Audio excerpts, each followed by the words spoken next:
To start out with, please like this video and share it with a friend or two. I'd really appreciate that. Alright, on to the content. Spanish teachers often say that Spanish vowels have only one sound. This is more or less what I said at the beginning of part 1 of my discussion of vowels, and it's pretty accurate as long as we're talking about individual vowels. But once we begin combining vowels into diphthongs, the vowels I and U have different functions and very slightly different pronunciations. Native English speakers don't always understand how I and U function in diphthongs, and this confusion leads to mispronunciations. In today's video, we're going to talk all about the pronunciation of Spanish diphthongs and how to avoid common pitfalls made by English speakers so that you can improve your pronunciation and sound more native-like.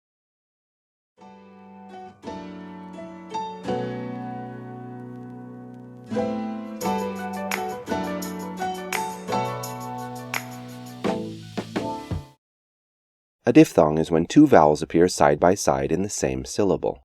For purposes of forming diphthongs, Spanish vowels can be categorized as either strong or weak. A, E, and O are the strong vowels, and I and U are the weak vowels. A diphthong is comprised of a strong vowel plus a weak vowel in any order, or the two weak vowels in any order.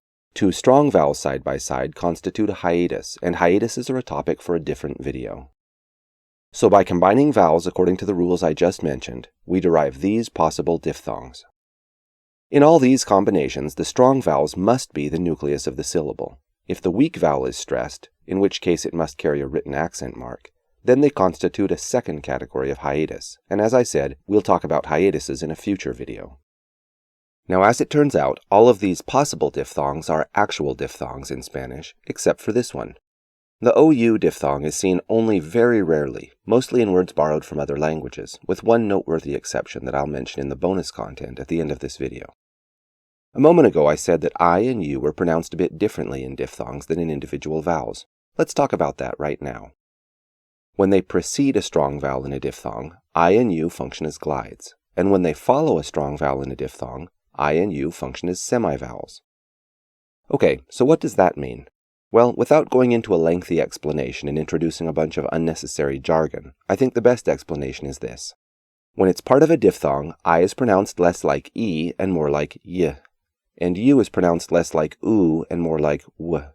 I really like how phonetic transcription depicts this when I or U come before a strong vowel, with I as Yod and U as W. However, very picky phoneticians have decided that I and U don't quite sound like Yod and W when they come after a strong vowel, and they should be represented as I or U with a little frowny face thingy under them. Most phoneticians don't bother with this much detail in their transcription, and they leave out the little symbol under the semivowels. In today's video, I'll include the little symbol, since diphthongs are the topic of this video, but don't expect to see it in my other videos. Listen as I pronounce the Spanish diphthongs one at a time.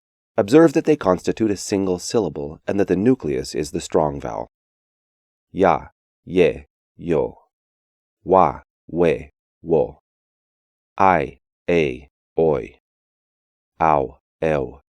You, we. Alright, with that, let's listen to some example words with each of the Spanish diphthongs. As we go along, I'll point out some of the more common pitfalls in pronunciation. Gracias. Rabia. Estudiar. Anciano. Media. Cielo. Nadie. Miedo. Fiesta. Pie. Adiós. Idiota. Serio. Violeta. Principio. One of the most common mistakes native English speakers make with Spanish diphthongs is separating them into two syllables. Even advanced students tend to pronounce these words gracias, adiós, and estudiar, when they should be gracias, adiós, and estudiar. And of course, the same applies to all the examples we just pronounced. Learning to identify diphthongs and pronounce them as a single syllable will make obvious and immediately noticeable improvements to your Spanish pronunciation. Let's check out some more examples. Graduación. Continuar. Mutua. Visual. Situar. Abuelo. Después. escuela, juego, 9, virtuoso, perpetuo, tortuoso, iniquo, aquoso. Again, one of the most common mistakes is breaking up diphthongs into different syllables.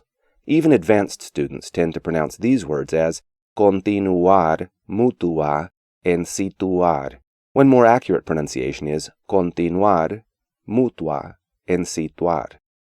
I think that imagining these diphthongs spelled the way they're transcribed, with a W, really helps English speakers pronounce them as a single syllable. Let's look at some more examples. Aire, baile, traición, paisano, arcaico, 6, peinado, afeitado, aceite, reina, heroico, oiga, oiré, estoicos. And once again, we have words where the tendency of English speakers is to break up the diphthong, such as these, that English speakers tend to pronounce as arcaico, heroico, and oiré, when they should be arcaico, heroico, and oiré. Now in this group, we also have diphthongs that sometimes get mispronounced in other ways. For some reason, some people feel that they need to emphasize the E in these words, producing awkward pronunciations like aire, baile, seis, peinado, and aceite. Remember that the AI diphthong is pronounced like English long I in words like ice, and the EI diphthong is pronounced like English long A in words like face. You wouldn't say ais or feis, and there's no reason for you to say aire or seis. Listen again to the more accurate pronunciation. Aire, baile, seis, peinado, aceite. Another thing some English speakers do is eliminate the I sound, producing pronunciations like are, vale, ses, peinado, and aceite. Also incorrect. Go back and listen to the more accurate pronunciations I provided just a moment ago and make sure you know how these diphthongs are pronounced. Let's listen to some more examples. Aplauso, audio, autor, pauta, causa, deuda, Europa, neutro, pasteurizar. In English, the AU combination is often just pronounced A, which makes English speakers want to pronounce these words like aplauso, audio, and autor, when they should be aplauso, audio, and autor. English speakers tend to insert a yod sound between the E and U in this word, pronouncing it like Europa, and they almost always break up these words into deuda and neutro.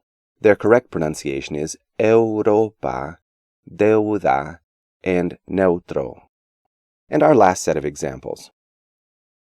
Ciudad, diurno, viuda, triunfo, ruido, arruinado, suicidio, Luis. And for the last time in this lesson, I'll say that English speakers have the tendency to break these diphthongs up, pronouncing them like ciudad, diurno, ruido, arruinado, and Luis, when they should be pronounced more like ciudad, diurno, ruido, arruinado, and Luis. All right, a few final thoughts and we'll wrap this up. Because all Spanish pronunciation rules apply across word boundaries, diphthongs are also created when one word ends in a vowel and the next word starts with a vowel. For a discussion of how those word combinations are pronounced, see my video on linking entitled Spanish Has No Glottal Stops Part 2 at around the 2:55 mark. These letter combinations do not constitute diphthongs because U is silent in these sequences. So not quitar, but quitar, not querido, but querido, not seguimos, but seguimos, and not juguete, but juguete. The U with two dots over it in these sequences is pronounced like the normal glide U in ordinary diphthongs. Agüero, cigüeña, desagüe, bilingüe. All right, And finally, the one reasonably common Spanish word with the OU sequence is this one. I'm unaware of any other common word that has it. If you know of one, please mention it in the comments. But even with this word, I don't think most natives pronounce OU as a diphthong. I think they either pronounce it like a single O, or they split it up into two syllabic nuclei. Alright, this has been our discussion of Spanish diphthongs. Please like and share this video, and don't forget to subscribe.